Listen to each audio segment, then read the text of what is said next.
Est-ce que Sodexo est une bonne opportunité d'investissement au cours actuel? On va analyser ça ensemble dans cette vidéo. Pensez à vous abonner à la chaîne et activer la cloche si ce n'est pas déjà fait.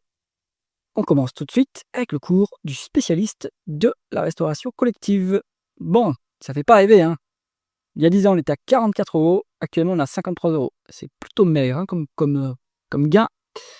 Alors, est-ce que c'est un mauvais investissement pour autant? On va regarder. Au niveau de la croissance, on est sur une médiane de 4,4%. Bah, c'est ce qu'on a obtenu à février 2025. Je pense que oui, il publie en exercice décalé, à mon avis, hein. On a fait 5,6 milliards d'acquisitions contre une market cap de 7,7 milliards. Je suis pas sûr que ces acquisitions aient généré autant de valeur, hein, qu'espéré. Bon, la croissance, tout de même, c'est un secteur qui a pas de croissance. En réalité, hein, c'est peut-être ça fait la croissance du PIB mondial, ça doit faire 3%. Donc ça vient booster quand même un peu cette croissance, les acquisitions, mais c'est plutôt mou, hein, comme activité. Après, c'est défensif, hein, comme business, donc ça, c'est un avantage. Au niveau des taux de marge, c'est un business de radin. Alors, les taux de marge sont en chute libre. Le taux de marge brut, il passe de 16% à 12% en 10 ans. Ça, c'est pas bon, hein. Mais en fait, je pense c'est impossible de monter les prix sur ce type d'activité, c'est trop concurrentiel. Et par contre, les coûts, ils augmentent, hein, les coûts alimentaires, pas les coûts des matières premières, les coûts de la main-d'œuvre. Donc, compliqué d'avoir des marges en augmentation. Le taux de marge d'EBITDA, lui, alors il baisse moins que le taux de marge brut. Ça veut dire quand même qu'ils ont fait un effort sur les opérations, qu'ils ont réussi un peu à compenser avec de l'efficience opérationnelle. Ça reste pas très flambant, hein, comme évolution. Au niveau des taux de marge net, c'est pareil, hein, c'est plutôt faible. C'est en baisse sur 10 ans. On a un taux de marge net de 2,8%. C'est maigre. Bon, c'est pas de la grande distribution, mais presque, hein. Au niveau du free cash flow, en plus, c'est à peu près pareil, hein. Qu'est-ce qui peut sauver l'entreprise? Ça serait, avec des taux de marge aussi faibles, c'est, la rotation d'actifs. Est-ce qu'elle est en amélioration? Ouais, on a touché le point barre en 2021. Là, ça s'accélère. Ça, c'est plutôt positif, hein, parce qu'à taux de marge constant, une rotation d'actifs en augmentation, ça veut dire que, bah, mécaniquement, vous générez plus de chiffre d'affaires. Bon, c'est plutôt pas mal. Donc voilà, ça me plaît.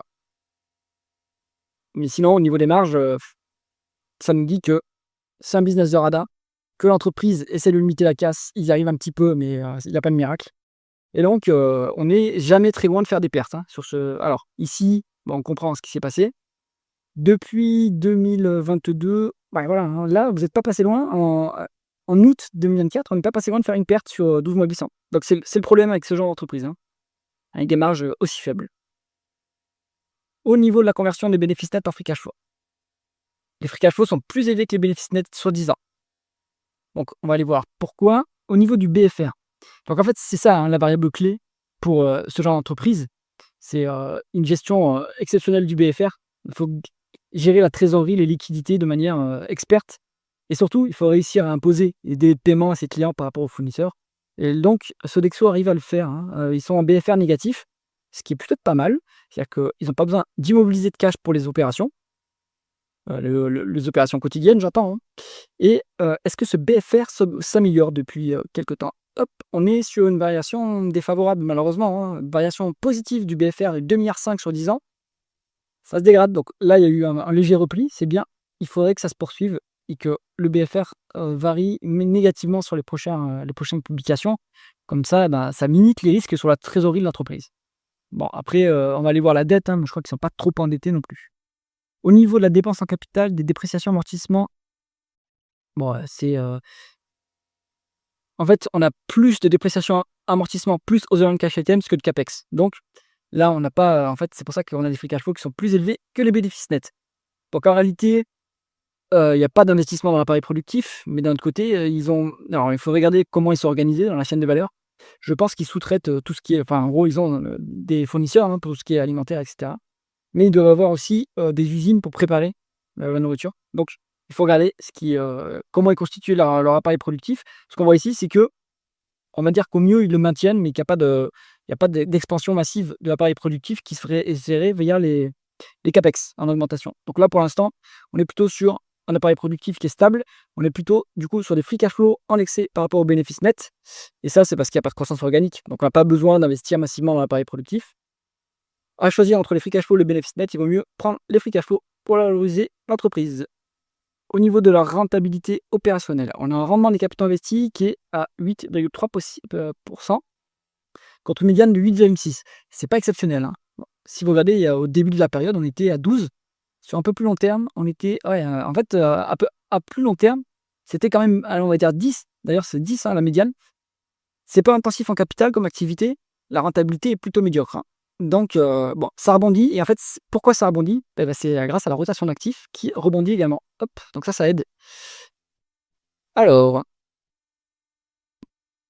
au niveau de l'endettement, il y a beaucoup de dettes. Alors, il faut regarder dans les rapports financiers quel est le montant des obligations locatives. Est-ce qu'il y en a?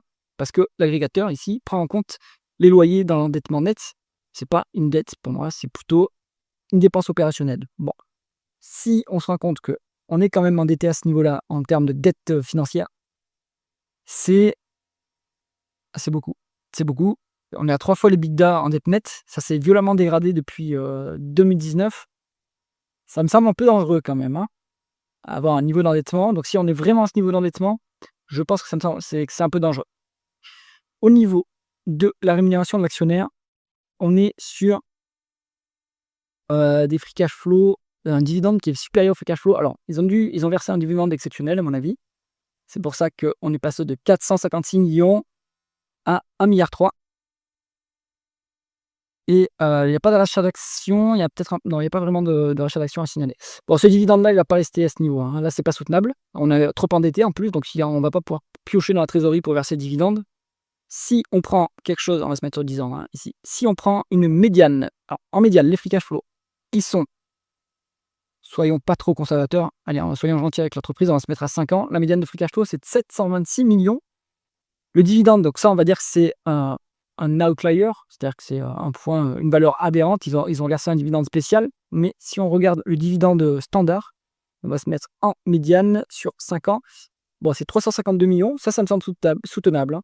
Donc, faites vos plans. Si vous êtes là pour le dividende, votre rendement acceptable, le rendement sécurisé qu'on peut avoir sur Sodexo, ça va être 352 millions. Ça nous donne, à la louche, 5%. C'est pas mal, c'est pas mal. Ça, c'est soutenable. 1,3 milliard, c'est pas soutenable. Donc là, ça va revenir, à mon avis, peut-être aller à 400 millions au pire. Mais voilà, et à ce niveau-là, ça serait beaucoup plus soutenable. Alors, la valorisation maintenant en valeur d'entreprise sur EBITDA. Bon, on est au plus bas depuis, on va dézoomer, on est au plus bas depuis 2020. Pourquoi est-ce que le multiple est bas? C'est la dette, hein, qui fait que c'est quand même un peu risqué et il n'y a pas de croissance. Donc les multiples sont plutôt bas sur les entreprises sans trop de croissance.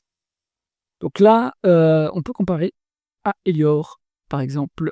Et je crois il doit y avoir une boîte qui s'appelle Catering International. Hop, c'est Catering International. Alors, je crois qu'eux, ils font aussi de la restauration collective, hein. Enfin, je vais ici. Bon, en market cap, on est à 7,7 milliards. On vaut quand même beaucoup plus cher que Elior, hein, donc c'est pas. Est-ce que c'est comparable en termes de taille? Je suis pas sûr. Bon, en termes de valorisation, Elior est un peu moins valorisé, mais la plus valorisée, ça va être quand même Sodexo. Moi, je pense pas que, si on regarde un peu l'ensemble de ces boîtes-là, je pense que cette fois, c'est un multiple raisonnable sur Sodexo. J'ai du mal à comprendre pourquoi est-ce qu'on a été aussi valorisé par le passé, hein. Pourquoi est-ce qu'on a été aussi valorisé sur, mettons ici, enfin, pourquoi la médiane est à 11 alors qu'il n'y a pas de croissance? Honnêtement, pour moi, ça, c'est plutôt un dossier, voilà, c'est pas très flambant. Pour être conservateur, on pourrait viser de retourner à 8 ici, à 8,4, voilà, pourquoi pas. Ça donnerait 10% de marge de sécurité. Et il y a un petit dividende quand même qui vous aide aussi à tenir la position. Donc, Sodexo, je pense que c'est encore une histoire de recovery. Pour l'instant, il y a beaucoup de dettes, donc ça reste risqué, hein. Ça reste risqué.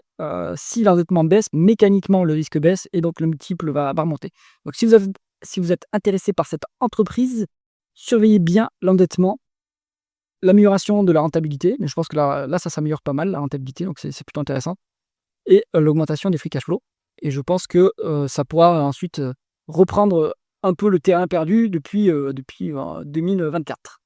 J'espère que cette analyse vous a intéressé. Si c'est le cas, mettez un pouce vers le haut et pensez à vous abonner à la chaîne. À bientôt.